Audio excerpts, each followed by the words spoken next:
Why is it difficult to forgive? Why is it difficult to receive the gift of Christmas, which is peace? Yan po ang ating pag-aaral ngayon. Accept yourself and others. At kung ano ang kinalaman nito sa ating kapayapaan, because this is the way of Jesus. Dear God, thank you for who you are in our lives. Thank you for this extension of life today. And thank you for all the things that you've given us, not only to survive, but also to enjoy life. Patawarin niyo po kami sa mga kasalanan namin. Hugasan niyo po kami at gawing karapat-dapat dahil sa inyong paglilinis. Maging karapat-dapat kaming lumapit sa iyong harapan at mangahas humingi ng pagpapala. Wala kaming patago sa iyo, O Diyos. Tangi ang pag-ibig niyo ang aming pinangahawakan at ang mga pangako niyo na kami inyong bibigyan ng mga kailangan namin sa buhay. We hold on to your promises, O God, and we ask you to bless us right now. May your words be our medicine, our food, our light, our guidance, our inspiration. Enable us to see you, to hear you. Teach us to obey. Father, we thank you, asking you to bless even those people who are not with us right now. Bless them in your very special and personal way. And may your mercies abound. And as we grow in the knowledge of you, may we become more and more like your Son, Jesus. We thank you. We honor you. Sit on your throne of power and glory and dispense wisdom and blessings to your people. In the name of Jesus, your Son, our Lord, we pray. What is the gift of Jesus? The main gift of Jesus to us is peace. John 14:27, peace I live with you, my peace I give you. I do not give to you as the world gives. Do not let your hearts be troubled, and do not be afraid. Ang centerpiece po ng mga katuruan ng Panginoong Jesus tungkol sa kapayapaan. If you're going to analyze a major theme of the Lord's messages, it's about peace. Kaya siya nagpagaling ng mga may sakit, kaya siya nagpalaya sa mga masasamang espiritu, kaya siya nagtuturo ng lahat ng magagandang asal ay para sa ating kapayapaan. He wants us to have a heart that is untroubled, unafraid, unruffled. But how can this happen? When the Lord was born, angels came down to earth and sang glorious songs. Luke 2:13-15.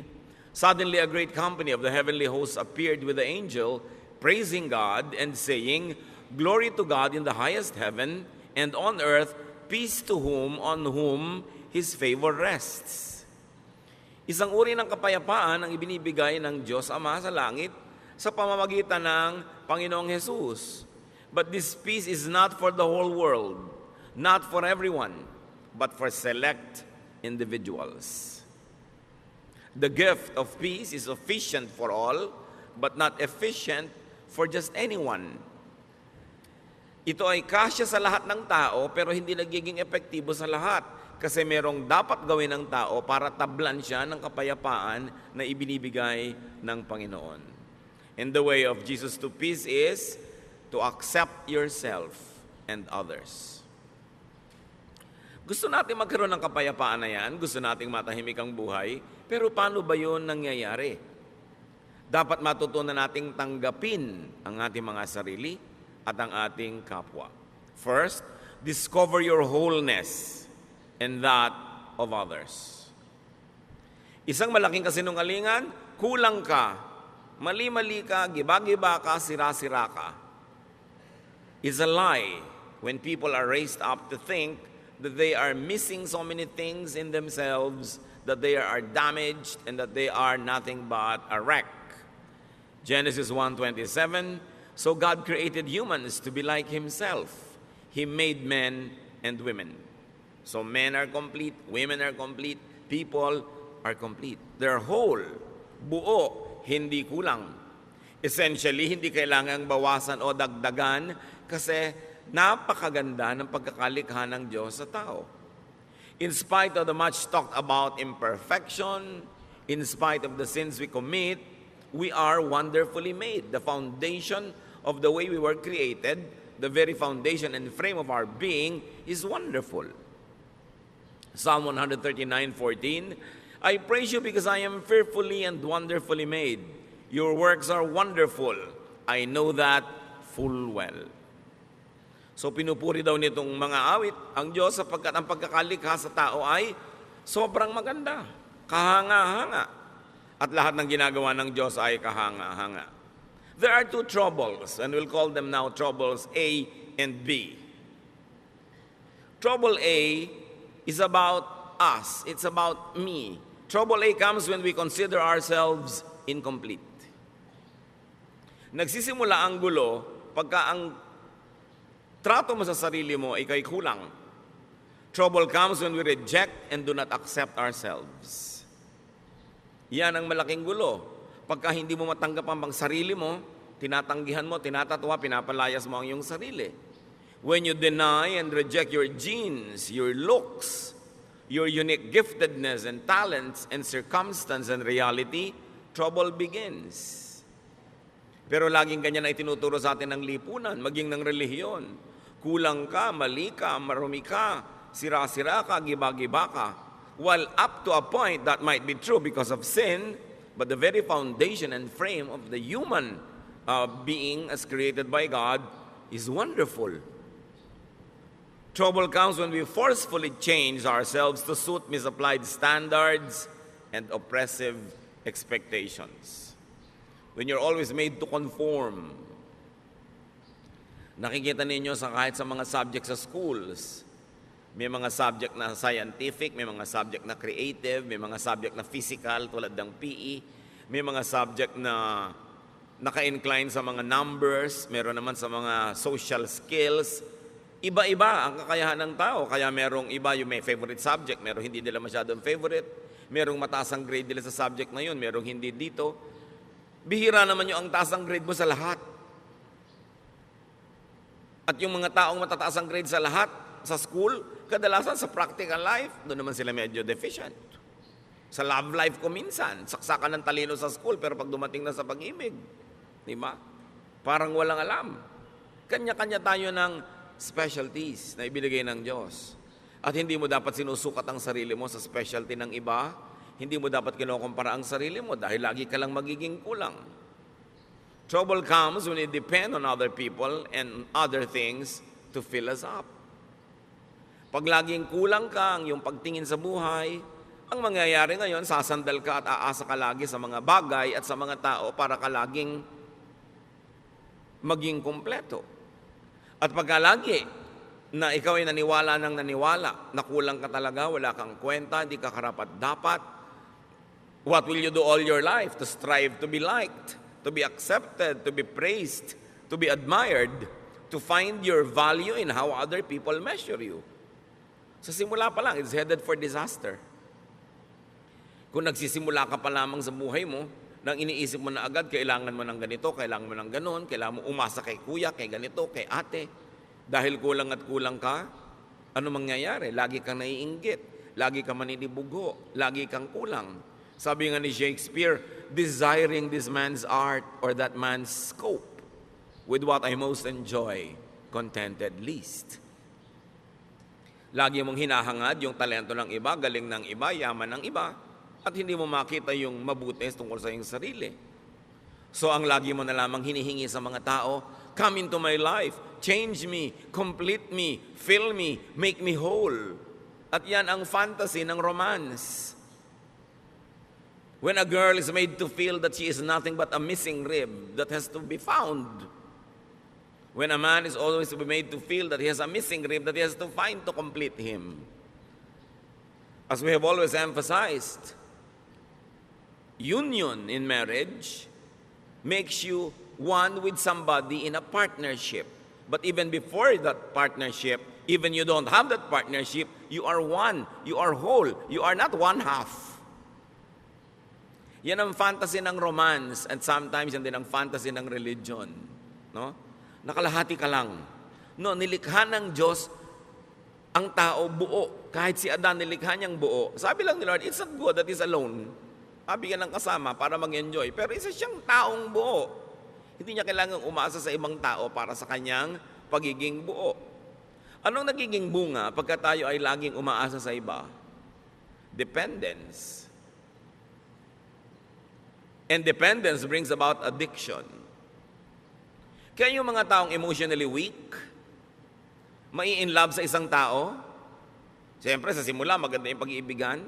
Pero kahit yung minahal niya, naging monster na, naging halimaw, inaabuso na siya, kinakawawa, binubugbog, hindi siya makaalis. Kasi addict na siya. Kailangan ko ang tao to feel me. Para niya ako pasayahin. Kailangan ko siya lagi. At pag lagi mong kailangan ng tao, what does it lead to? Possessiveness. And of course, possessiveness is caused by jealousy. Or it brings about further jealousy.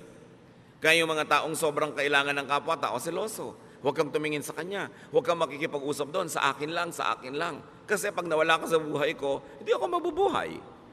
Isang malaking kasinungalingan. Pinanganak nga, wala yung taong yan eh.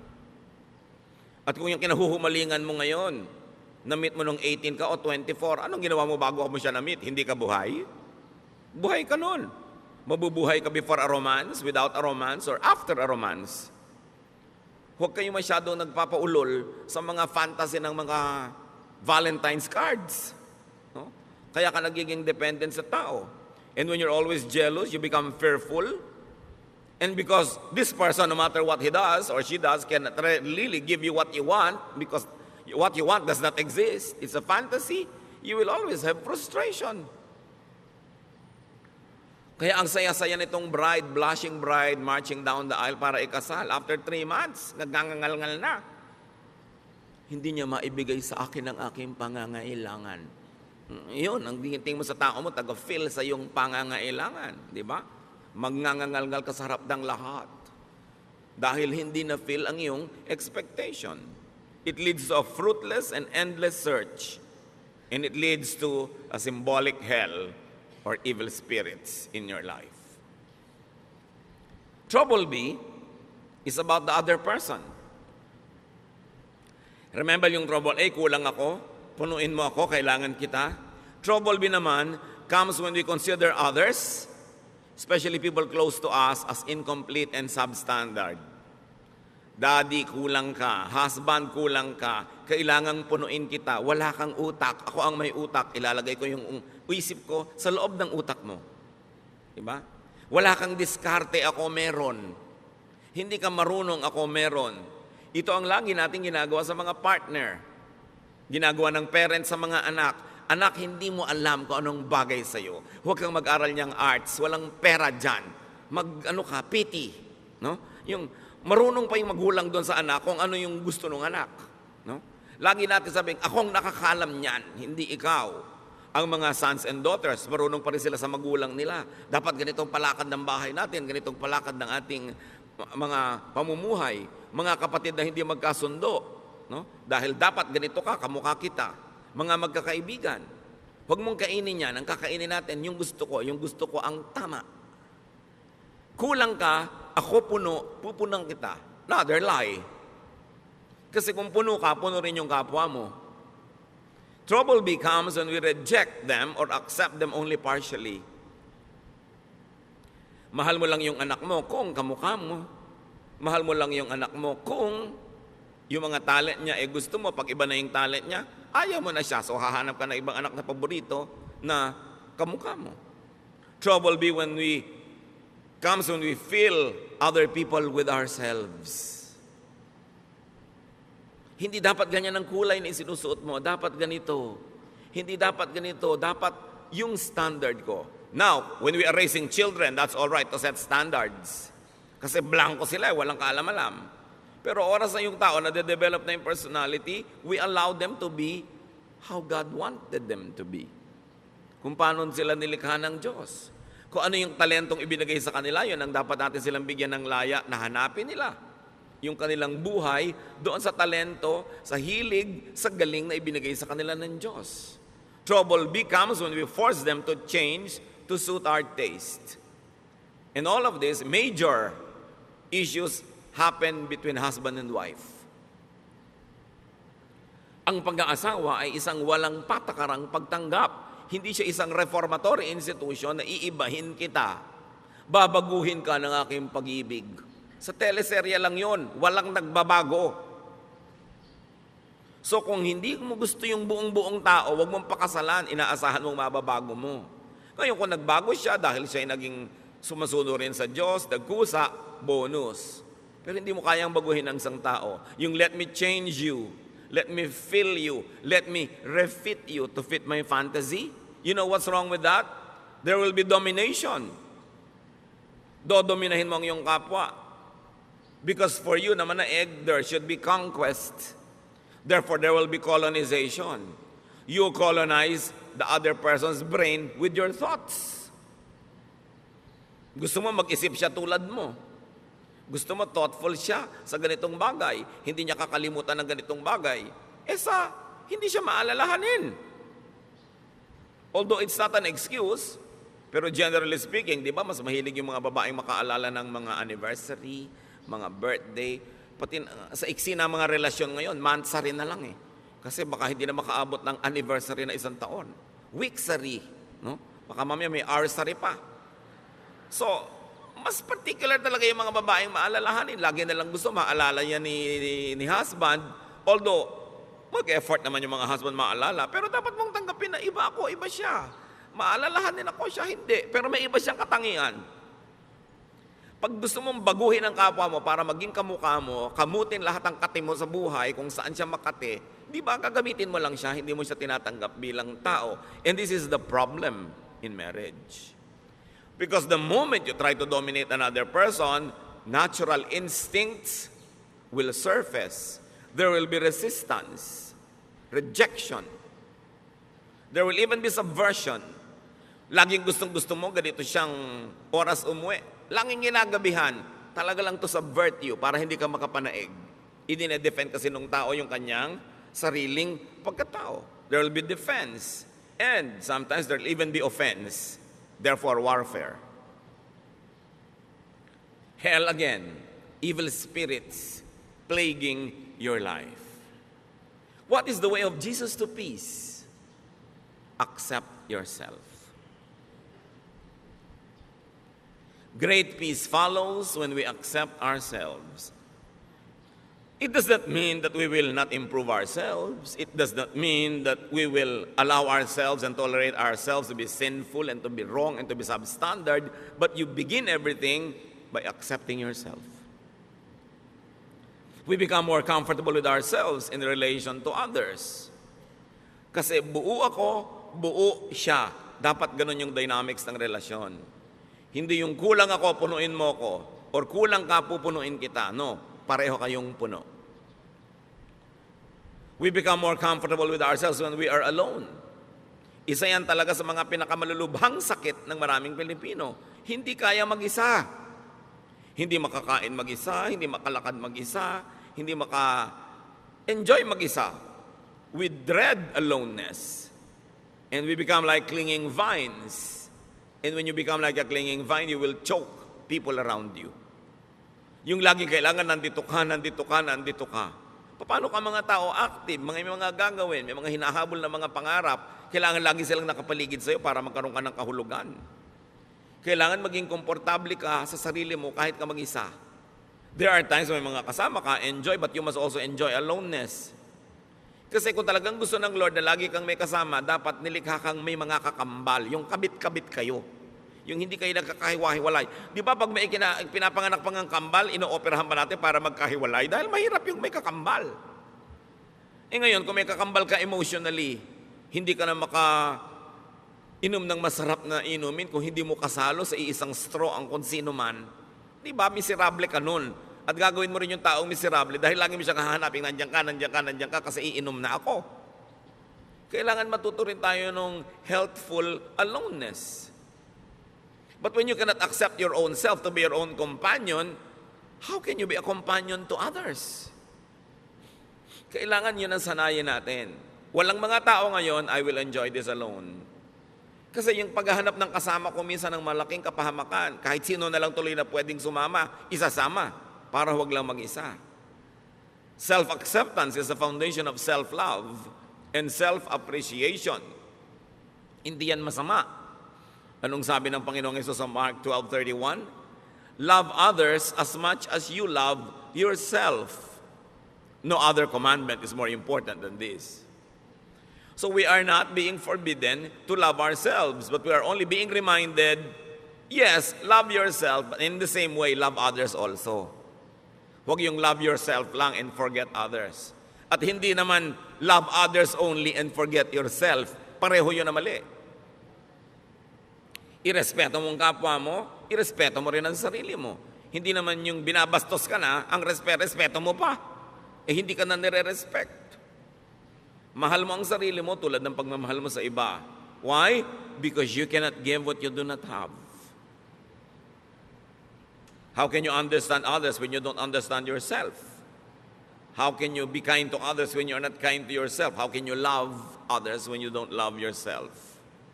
Self-acceptance is the foundation of self-tolerance. At mahirap to be intolerant to your own self. May mga tao, lactose intolerant. Hindi sila pwedeng uminom ng gatas. Kung intolerant ka sa sarili mo, yung sarili mo hindi mo matanggap, hindi ka pwedeng mapag-isa, ano mangyayari? And self-acceptance is the foundation of genuine self-forgiveness. Many people cannot forgive others because they also never forgive themselves. So, pinahihirapan nila ang sarili nila, pinahihirapan din nila ang kanilang kapwa. Self-acceptance is the foundation of healthy autonomy. Ang tao dapat masarap na may kasama, masarap na kasama, pero pwede ring walang kasama. Kasi kasama mo ang Diyos. Kahit kailan hindi ka pwede mag-isa. Kasi tinitirhan ka ng Espiritu ng Diyos. Kumisan nga, lagi ka may kasama, hindi ka na tuloy magkaroon ng oras sa makipagsarilinan sa iyo ang Diyos dahil laging may abala. Laging may iba. We should learn healthy autonomy. When we accept ourselves, when we realize our wholeness, we do not excessively depend on and attach to people and things. We socialize, we enter relationships for additional enjoyment, for mutual upliftment, not for dependence. Dapat papasok ka sa relasyon, makikipagnobyo ka, mag-aasawa ka, makikipagkaibigan ka, hindi para ka may sandalan at hindi rin para meron kang buhatin. Pareho kayong nakatayong mag-isa, nabubuhay, gumagawa ng paraan, naghahanap buhay, nang-aaliw sa sarili, nagpapasaya sa sarili, nagpo-produce sa mga bagay. Tapos, you share for enjoyment. You share for additional happiness and additional joy and pleasure. Pero hindi ka nakikipagrelasyon para ka sumandal o sandalan. Nagtutulungan kasi pampadagdag sa buhay. You are a whole wonderful. You are an individual, an autonomous unit. Kita ninyo, bakit sabi nila marami daw ng mga Pilipino nag-i-enjoy ng close family ties? Bakit daw ang mga communities natin close ang ating mga relationship? Poverty forces us to be close. Siyempre, kailangan mo makisama sa kapitbahay mo dahil pagka nanganganak yung asawa mo sa madaling araw, makikisakay ka sa tricycle ni Mang Tomas. So pagka naglilinis si Mang Tomas, tutulungan mo siya. Ang ganda ng samahan nyo. Pero subukan mo, lahat kayo may kanya-kanyang tricycle. Ganun ka pa rin kaya ka nice? Nakikisama ka sa neighbor mo, nagpapadala ka ng ulam pag nagluto ka, para pag nagluto din siya, mapadalang ka. Pero kung lahat kayo bumabaha sa pagkain sa inyong mga kusina, will you still be that close? Close sa mga magkakamag-anak, magmano ka sa tiya, mangupo ka. Kasi makikitira ka sa kanya pag nag-aral ka ng college. Pero kung may kanya-kanya kayong bahay, ganun pa rin kaya ka nice? Dapat ganun pa rin nice or better. Doon mo lang malalaman na nice ka talaga. Kasi nice ka, hindi dahil lang umaasa ka o sasandal o may kailangan ka sa kanya. Kaya tingnan nyo ang nangyayari sa mga komunidad na yumayaman at umuunlad, nababawasan yung pakikipagkapit-bahayan, which is negative. Dapat hindi ganon. Kaya si Aling Junicia ayaw tumira sa Forbes Park. Ang tataas daw ng mga pader, wala daw kapitbahay. Siyempre kasi hindi mo naman kailangan ng neighbor mo, may kotse ka, kung may pangangailangan ka, may sarili kang gym, may sarili kang ganito, may mga katulong ka. You don't need to be nice to your neighbors. But poverty requires you to be nice. Poverty makes people stick to each other. Now, translate that to emotional poverty. When you're emotionally poor, you always want people around, you will cling because you need and you want help. Kaya dapat mapayaman mo yung sarili mo emotionally to the point na, I don't need you to live, but I want you to be around because I have a lot of love to give to you and because you are nice and I enjoy your presence. Pero hindi dahil hindi ko po maiwan ang asawa ko kasi wala po akong hanap buhay. So kung meron ka pala, iniwan mo na matagal na, no? So hindi ka lang nandyan dahil love mo siya kasi nakasandal ka. So ina-advise ko nga kahit sa mga babae, magnegosyo kayo, maghanap buhay kayo, para kung talagang hindi nyo matiis, binubusan kayo ng kumukulong tubig, pinapakuan kayo sa inyong bungo, ginagapos kayo sa langgaman, malayasan nyo. Hindi ako makalayas dahil wala akong kakainin, wala akong gagasin, so hindi mo lang kananya dahil mahal mo kasi dependent ka. At kung economically dapat autonomous ang tao, dapat autonomous ka rin emotionally. Hindi ibig sabihin, magpapader ka na, hihiwalay ka na dahil hindi mo na kailangan. Pero pagka hindi mo kailangan yung neighbor mo, tas hindi ka pa rin nagpader, nakikipagmabutihan ka pa rin, ibig sabihin, genuine.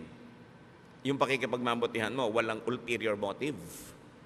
Kaya sobra ang pakikisama system natin sa Pilipinas kasi umaasa tayo sa kapwa. Kaya tingnan nyo yung mga financially independent, hindi na masyadong nakikisama. Kasi hindi ka na nila kailangan. Pero hindi yun ang dapat mangyari. Hindi kita kailangan, pero nakikisama pa rin ako sa iyo kasi nice ako talaga at nice ka rin naman at mas masarap yung buhay na magkakasama tayo. Yun yung si Adan it's not good to be alone. Pero pwedeng alone.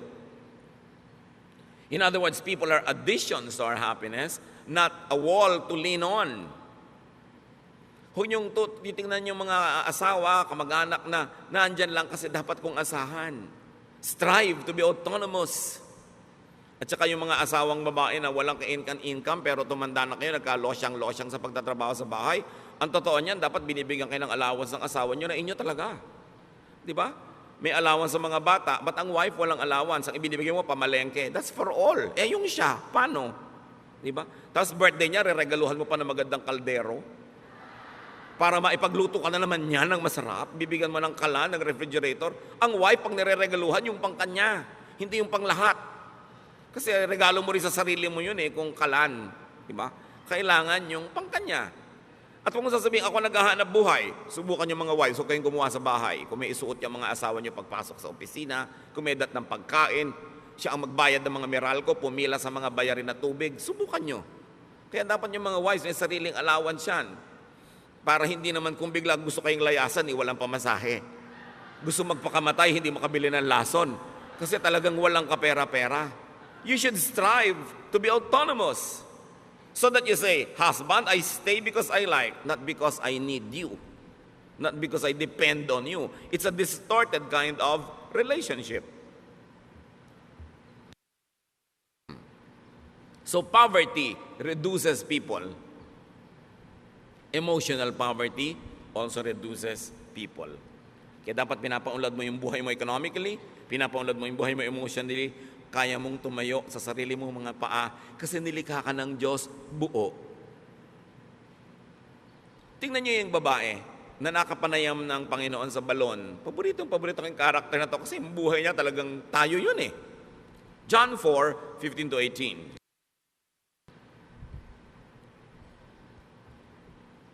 Matapos makausap ng Panginoon ng babaeng ito, sinabi ni Lord, alam mo, kung hihingi ka lang sa akin ng living water, bibigay ko sa iyo, hindi ka na mauuhaw pa.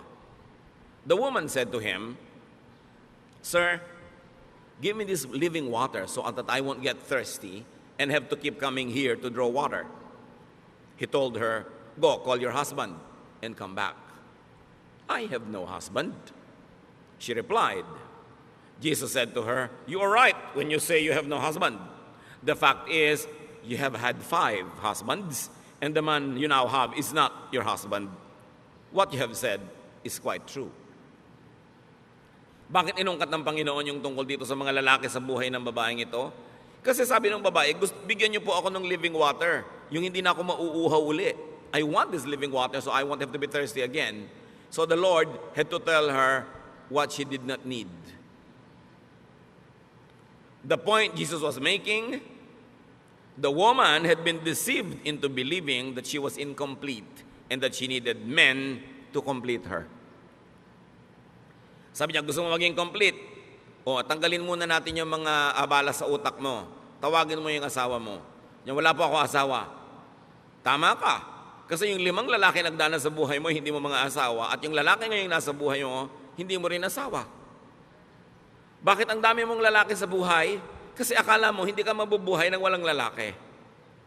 Kaya nakaka-6 ka na. 30 years from now, siguro magiging 4 na po na yan. Hanggang kaya siguro ng naturalesa mo, dadami pa yun ng dadami hanggang magkalasog-lasog ka na. Tapos mamamatay ka na lang, hindi mo pa nakita yung hinahanap mo. Kasi akala mo, makikita mo sa romance. Sabi niya, ang tunay na kailangan mo, nasa kalooban mo lang, kailangan mo ma-rediscover. Dahil yung tubig na yun, nasa loob mo, bukal. Tanggalin mo yung bara para bumalong, lumabas yung tubig, at hindi ka na mauuhaw kahit kailan. Huwag kang umigib kung kani-kaninong balon, sumalok kung saan sa ang ilog, kasi lagi ka lang mauuhaw. Because you think that you need people to fill you, it leads to addiction. And it becomes hell. Iba-iba lang tayo ng mga addiction. Yung iba ang addiction nila, bag. Umaapaw na yung bahay nila, wala ka na matulugan sa dami ng bag ni Mrs. No? Hindi na sila makapamili ng masarap na pagkain dahil puro bag. Kung pwede lang sanang isigang, iihaw, ilagay ang mga bag na yan. Busog pati kapitbahay. Iba-iba lang. Si Mr. naman, kung minsan ang addiction, kung barel o belt o pomada, no? Kung ano man yon. Kanya-kanya tayo ng mga addiction. There's a sense of incompleteness. An addiction to things and to props and to money. Luke 12:15, then he said to them, watch out. Be on your guard against all kinds of greed. Life does not consist in an abundance of possessions. Alam nyo, ang buhay, hindi yan pinupuno ng mga ari-arian. At yung possessions na yan, bagay man o tao, tulad ng babae na to, nakakaanim na ng asawa. Sabi, hindi yan ang buhay. People get deceived that they need many things to be whole.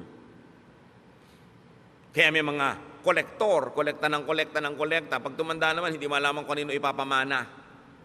Kaya kailangan branded, signature accessories. Kailangan expensive bag and shoes. Estudyante, wala pang trabaho. Ang gusto pa yung cellphone, yung ang mahal-mahal. Yung may lumalabas na bread toaster. Anak, wala ka pang kita. Ang yabang-yabang mo na. Tapos yung kayabangan mo, mga estudyante rin tulad mong wala rin kita. Ba't mo kailangan yan? Para kasikat? Marami mga tao, kailangan naman nila bahay. Kailangan ganda-gandang bahay. Napunta na sa bahay lahat ang kinita.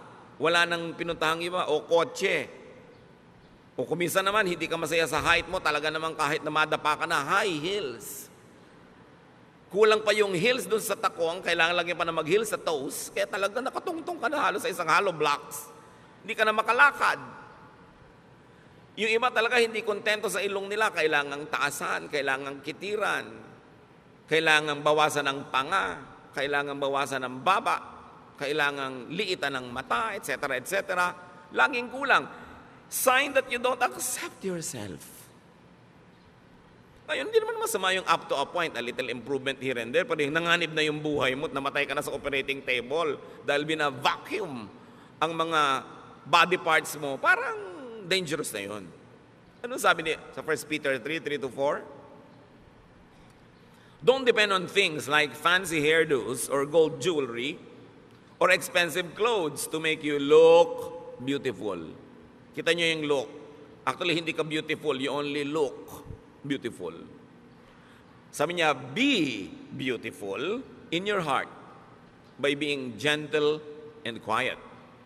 This kind of beauty will last, and God considers it very special. O huwag nyo namang lihim tanggalin yung mga baon-baon yung hikaw. Hindi naman masamang maglagay, pero sabi, huwag nyong iasa ang kagandahan nyo dyan sa mga yan.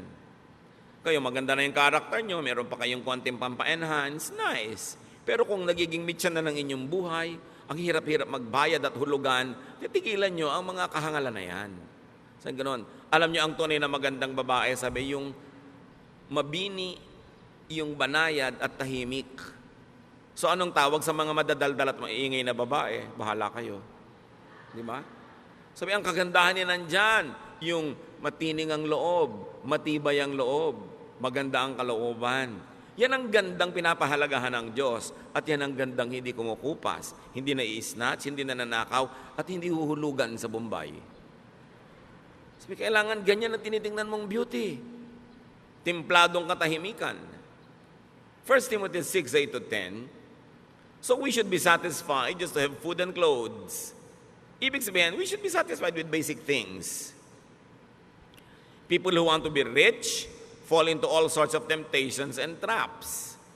Yung rich, pwede niyong palitan ng people who want to be beautiful or sexy or fairy white, o kaya people who want to be tan. Lahat ng gusto niyong palitan sa inyong sarili fall into all sorts of temptations and traps.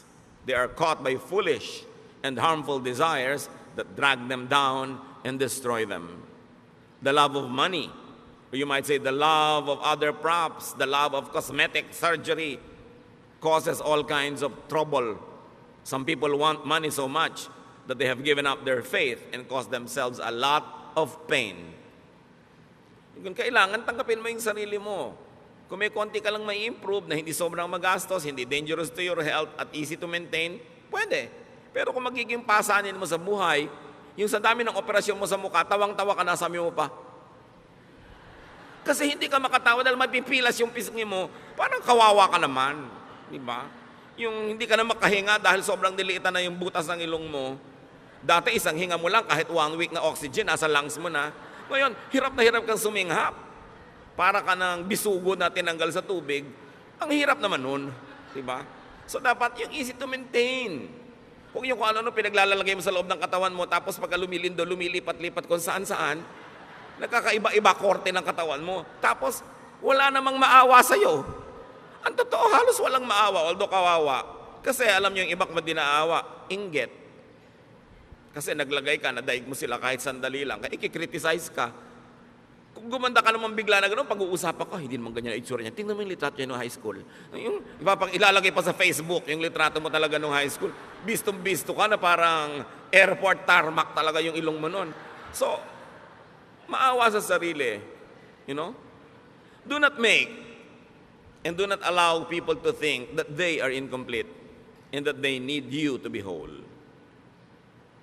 So una, huwag mong papaniwalain ang sarili mo na kulang at kailangan mong iba para to be whole.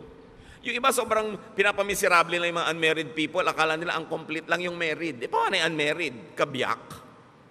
Kaputol? Kaya yung kabiyak, dinedefine natin yung sa kasal, kabiyak ng partnership. Hindi siya isang kabiyak na tao. Buong tao siya, may asawa siya o wala. Pero sumasali siya sa isang partnership kung saan siya nagiging kabiyak ng partnership na yon, which is God glorifying and which to most people is suited and nice. But not for all. So pagka pinressure nyo ang inyong sarili, mga kapatid, na laging punuin kayong sarili nyo dahil sa sinasabi ng mundo, sinasabi ng advertising, sinasabi ng mga kung sino-sino, this will pressure and tire you. Pagka rin meron kayong laging pinasandal sa sarili nyo, hindi na kayo makakapahinga. This will disempower them also. Kaya yung mga hindi makakain habang wala yung husband, bakit dala ba niya ang lalamunan mo? Diba? Yung ano yan blackmail para umuwi ka sa oras, which is good. Nag-asawa ka rin lang, uwiin mo na maaga para sabay kayo. Pero hindi naman yung talagang nakaabang doon at may kandila pa to make you feel guilty dahil wala ka pa. Paano kung talagang wala ka pa, may kailangan kang gawin? Minsan yan mga blackmail na lang no? Minsan, ang sarap siyempre nung family, kumakain lagi sabay-sabay, very ideal, parang sine. Pero sa tunay na buhay, siyempre may nata-traffic, may nag-overtime, merong may kailangan gawin, it can be very oppressive pag laging gusto nyo yung mga ganun seremonya. Masarap yun paminsan-minsan at pag natural at likas, pero pag pilit na, it becomes oppressive. Pag laging ganun ang pamamalakad mo sa iyong pamilya, anong gusto ng mga anak mo lahat? Makawala, mag-asawa ng maaga, tumakas, para lumaya. Kasi maraming oprasyon. So, parents, spouses, do not drill into people's minds that they are incomplete, that they are defective or unfit or ugly or poor. Alam niyo kung sino gumagawa nun? Advertising. Hindi dapat ginagawa yun ng magulang. Kulang ka, kailangan mo itong produkto namin. Kaya mga magulang, ganito lang ang grade mo, ganyan lang ang grade mo. Kung nakikita nyo that they're doing their best, meron sila sigurong ibang kakayanan. Huwag silang paghanapan ng wala sa kanila. So, to have peace, accept others. Romans 15:7, accept one another, just as Christ accepted you. Kung paano ko tinanggap ng Diyos, warts and all, walang patakaran, buong pagtanggap, ganun daw ang gawin mong pagtanggap sa kapwa. But instead of accepting others, we insist on reforming them. It's God's work, not our work. And we reject them when they don't comply with our specifications. Kaya marami mga tao, lumalaki sila emotionally sick because their own parents reject them. They are compared with another sister or a cousin or a classmate or a neighbor, and they feel rejected. And once rejected, people also tend to reject others because they become defensive. Kaya ang dami mga tao emotionally poor. Kaya yung mga nare-reject na ganyan, meron lang isang magpakita ng konting kabaita na regaluhan ng choknat ng 3 araw na sunod-sunod na in love na. Paano? Uhaw na uhaw sa acceptance. Bakit yung maraming mga anak nahuhumaling sa mga kabarkada? Because they are accepted. Madalas naman kasi yung basis ng acceptance nila, mali, no? Kahit ano na lang, mas baliw ka nga, mas accepted ka, mas sikat ka. That's a wrong kind of acceptance. But nevertheless, what does it tell us? Our kids want to be accepted. Kaya ayaw umuwi. Gabi na, kung pwede na lamang na bukas na umuwi. At pag liwanag, gusto na lumipad at mawala. Maybe they don't feel accepted at home. Kasi gusto mo may anak ka na maiparada sa community, maipagyabang. Hindi mo tanggapin, mahalin, linangin yung anak mo kung ano man siya. 1 Corinthians 7:7, sabi ni Paul, I wish that all men were as I am. But each man has his own gift from God. One has this gift, another has that. Sabi niya, kung ako lang masusunod, gusto ko lahat kayo katulad ko Pero, di naman pwede yun. Bawat isa, may kani-kanyang tinanggap sa Diyos na kakayanan. At kung ang Diyos sa kanyang karunungan ay piniling ibigay sa iyo kakayanan A, therefore, wala sa iyo yung kakayanan B, sa iba naman yun ibibigay. Pero pag hinahanap mo yung B kay A, ang gulo ng mundo. The tendency is for us to want to make all others conform to our mold. Kaya marami mga asawa, iniiwan ng asawa nila kasi hindi nila tinatanggap yung asawa nila kung ano man yung asawa nila. Laging gusto nila maiba. Ganun siya Accept individual and personal differences. At kung hindi ka masaya sa talent ng anak mo, ng asawa mo, ng kapatid mo, accept the other ableness.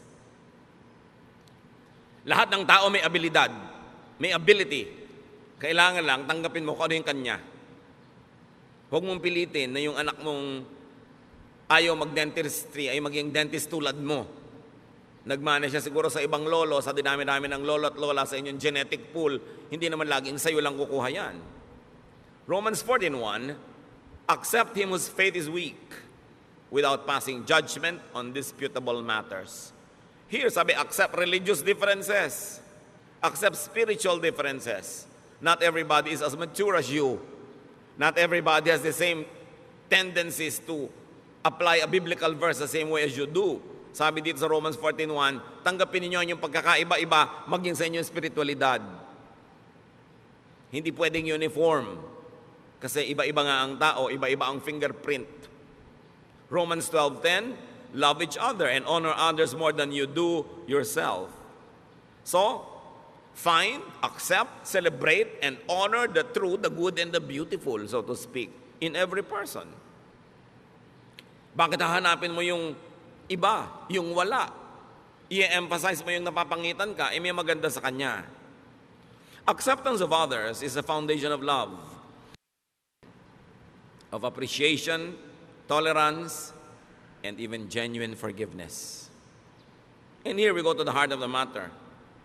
Yung iba nagtatanong, bakit po nag-forgive na ako pero may pain pa? Bakit nagpatawad na ako pero may hapdi, may kirot?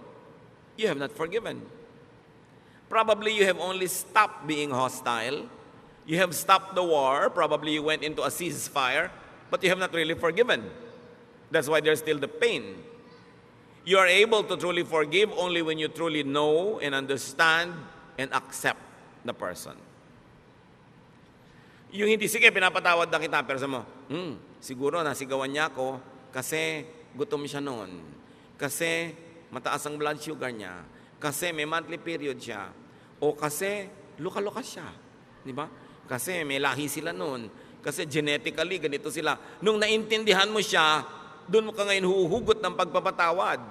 Pero pag hindi mo naintindihan at hindi mo tinanggap ang kalagayan niya, ceremonial lang yung patawad mo. It's only a cessation of hostilities. It is only a declaration of a ceasefire. But forgiveness, real forgiveness, has no more anger. Well, you can be cautious. Hindi naman ibig sabihin you forgave, you forgot to be cautious na. You might want to avoid being the victim again because you're cautious, but no ill feelings. Siguro iiwasan mo na maulit o mabigyan siya ng chance ulitin yon, pero wala ka ng hapdi kasi naunawa. Kaya maraming magulang, kahit ang tingin ng mga ibang tao sa anak nila kriminal, mahal pa rin nila. Hindi, ang bait-bait ng anak ko. Kasi pinapanganak pa lang yon, pinaglilihi pa lang, tinanggap na talaga nung ina ko yung buong-buong pagkatao ng anak.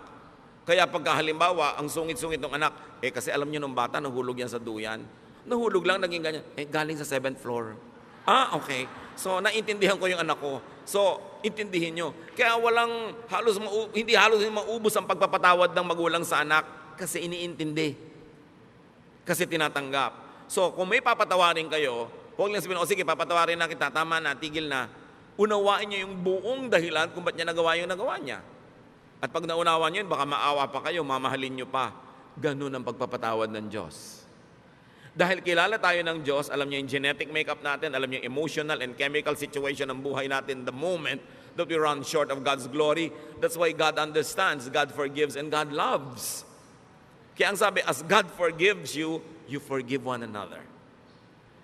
Para hindi yung nagpatawad ka kunwari, pero may dala ka pa rin dito, nakabaon. Pagka nakante, pagka na-provoke, lumalabas uli. Kasi hindi nang unawa. That is why many people forgive yet remain angry. There is no acceptance of the other person. Therefore, no forgiveness. Therefore, no peace. Ang tunay na pagpapatawad nangyayari lang pagka tinanggap mo at doon ka lang nagkakaroon ng tunay na kapayapaan. How does that happen? How to get on the Jesus way of peace through acceptance of self and others. Now, this teaching is not easy to understand or follow. It takes a new mindset to appreciate and obey this. Hindi ka makakapagpatawad, hindi ka makakatanggap ng kapwa hanggang hindi mo iniiba ang korte ng iyong utak. So how do you get God's peace? Through acceptance of yourself and others. Change your mind. It happens in the mind. Change the way you think. Change your principles and lifestyle. Romans 12:2, let God change the way you think. Then you will know how to do everything that is good and pleasing to Him. You want to be able to forgive? Change the way you think about the person. Change the way you think about yourself. Change the way you think about what proper is and what it is not. Change the way you think about your expectations. Accept the person as you would accept yourself. Then you will begin to understand and you will have the power to forgive because it comes from deep understanding. Anong reaction ng mga tao noon kay Jesus sa kanyang mga turo na to? Binoy, tinuturo niya, love your enemy, feed your enemy, forgive. Mark 1:27, the people were so amazed that they asked each other, what is this? A new teaching and with authority. Ya, iba to kakaiba. Libong taon na yung relihiyon nila, hindi naman sila natahimik. Kaya sabi niya, iba to. May kapangyarihan ang kanyang mga sinasabi. It's a new way of thinking. That's why it's a New Testament. That's why it's a new covenant. Matthew 18:3, and He said, I tell you the truth, unless you change and become like little children, you will never enter the kingdom of heaven. So you might want to apply that to eternal security and salvation and exemption from hell. Apply it as much as you want. But I suggest that you also apply it this way, that unless you begin to think in a new way, you will never enjoy heaven on earth. You will never have paradise. You will never have peace. If you insisted on thinking the old way, you can never have the peace that Jesus wants you, because it is a new arrangement, a new idea that requires a new mindset. To have heaven, peace, contentment, rest, one has to be a child again. One has to restart from the beginning. One has to be reprogrammed. In a manner of speaking, one has to be born again. To rediscover, revive, and nourish God's reign in his or her heart. Kailangan madiscover mo uli yung sarili mo na, oo nga pala, doon sa kaloob-looban ko, ako'y isang buong tao. Nilikha sa wangis ng Diyos, na ang Espiritu ng Diyos ay nananahan sa akin. Ba't kailangan kong humanap ng pag-ibig, ng pagmamahal, ng kasiyahan sa iba? Kailangan munang pumasok ako sa loob ko.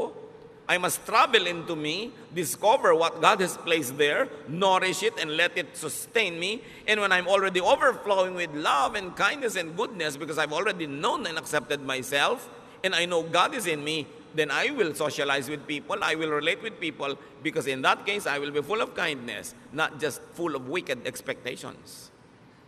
That I am full, and the other person is full, and I respect his fullness, and we're together to have a better life, because together we can make a beautiful world. But I will not intrude into and colonize this world to make it beautiful in my terms.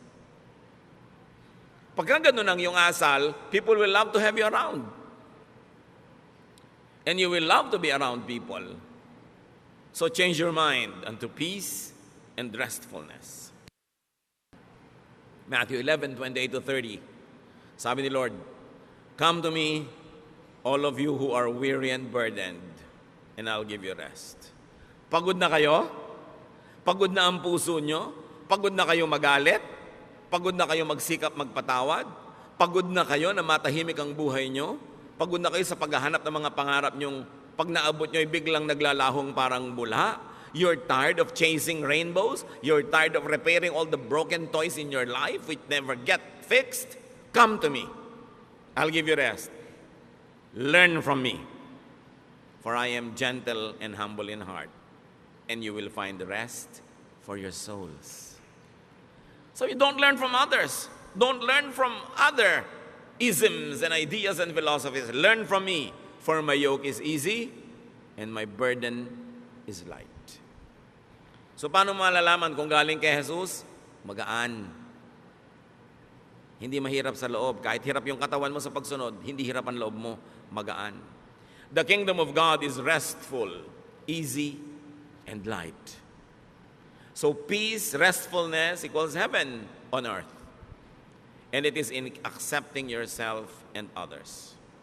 Habang hindi mo tinatanggap ang anak mo, asawa mo, magulang mo, kapatid mo, lagi kayo magtutunggali.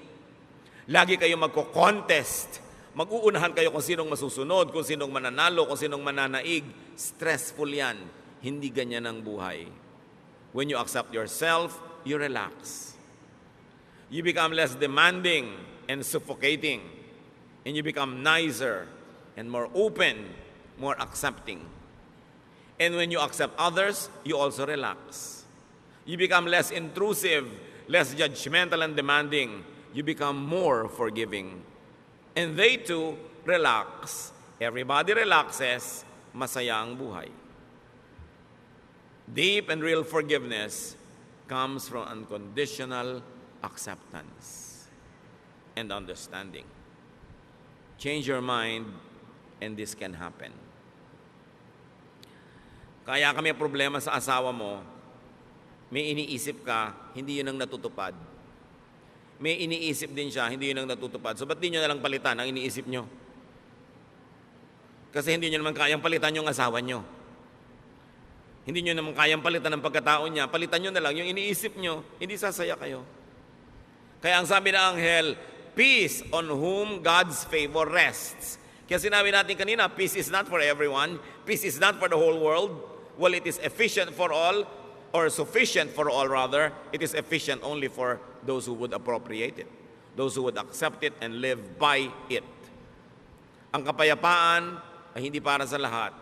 Ito'y para lang doon sa willing na baguhin ang kanilang pamamaraan ng pag-iisip, baguhin ang style nila sa buhay, tanggapin ang mga sarili nila and improve from there, tanggapin ang kapwa nila, hanapin kung ano yung totoo, maganda at kaibig-ibig sa kapwa, contribute goodness to others, but do not colonize their minds, then there will be peace on earth. Ano mga kapatid, ang hindi nyo matanggap tungkol sa sarili nyo? Hanggang ngayon, tanggapin nyo na, huwag kayong tatayo dyan ang di nyo pa tinatanggap. Kasi sayang naman ang pagod na lalamunan ko dito. Diba? Kailangan tanggapin nyo yan. Kasi sayang din na magiging pagod nyo noong araw at patuloy pa magiging pagod nyo habang buhay. Itinatago nyo yung kung anong totoo sa buhay nyo. Ba't di kayo magpakatotoo? Diba? Yung lalo kung may edad na, huwag na kayo masyadong magkapal ng foundation. Lagi nakahalata kasi pagtawa nyo, nagkakrak-krak dito. Para kayong moryones. Diba? Yung manipis na lang. Ganun talaga tumatanda ang tao. Diba? Alangan namang tumanda ka, mukha ka manyika. Mapagkakamalang kang mangkukulam. Dahil ba't hindi tumatanda ang itsura mo? Tanggapin nyo lahat yun. Accept the force of gravity. It rules us all. So, natural lang yun. Tanggapin nyo yan. Yung mga asawa nyo, tanggapin nyo talagang lumalaki na ang tiyan ni mister. Hindi ba? Pagka naman lumiliit yung tiyan niya, ninenervyos kayo, baka may nililigawang iba. Yung tanggapin nyo yung anak nyo. What about you? Can't you accept? Accept it. Kasi yan kayo eh. Para kayo matahimik. Now, if you want to improve, improve. Now, accept everyone else around you. Gusto nila mag-improve? Pwede siguro kayo mag-suggest, magbigay ng konting mga clues how you might want to contribute to that growth, but don't impose. Huwag niyong pilitin. Bigyan niyo siya ng space niya, ng time niya, para hindi kayo layasan at layuan. Kasi ang tendency ng tao, pag kinocolonize natin yung brain nila, gusto nilang lumayo. Kaya maraming maaga nag-aasawa, walang kamalay-malay yung magulang, gusto lang pala talang takasan ng anak nila. Hindi lang maamin. Kasi nadudumi na. Napipilipit sila, yung nawawalan sila ng pagkatao, ginagawa sila mga manyika. Ginagawa sila mga puppet. Kailangan palayain mo ang kapwa mo. Kahit mo siya pakain. Kahit mo siya dependent. Dahil lahat naman tayo, pakain lang ng Diyos. No? Talagang lahat naman ng mabubuting bagay sa Diyos din ang gagaling. So, dapat I volunteer to accept you. Hindi yung you must accept me. Baligtad yun, ha? Yung pagtanggap sa kapwa, bino-volunteer mo yun, but you don't demand to be accepted. Dahil pag i-demand mo, ide-demand din niya, magkakagulo uli ang mundo. That has to be volunteered. And what is important, tanggapin natin ang mga katotohanan, baguhin yung mga pwedeng mabago, improve nyo, hindi yung pwedeng ma-improve, pero yung talagang nandyan na, live with it and learn to be happy with it. And also with your loved ones. Ama namin sa Diyos, sa langit, aming Diyos. Salamat po dahil tinatanggap nyo kami. Salamat dahil nilikha nyo kami na wonderful. Not to our credit, but to yours. Salamat nyo likha nyo kami, Lord, na great. Because you're a great God and we are in your image. Therefore, there must be greatness in us. Turuan mo kaming mahanap yon, ma-celebrate yon, at tulungan mo rin kaming mahanap yon sa kapwa namin at ma-celebrate din namin yon.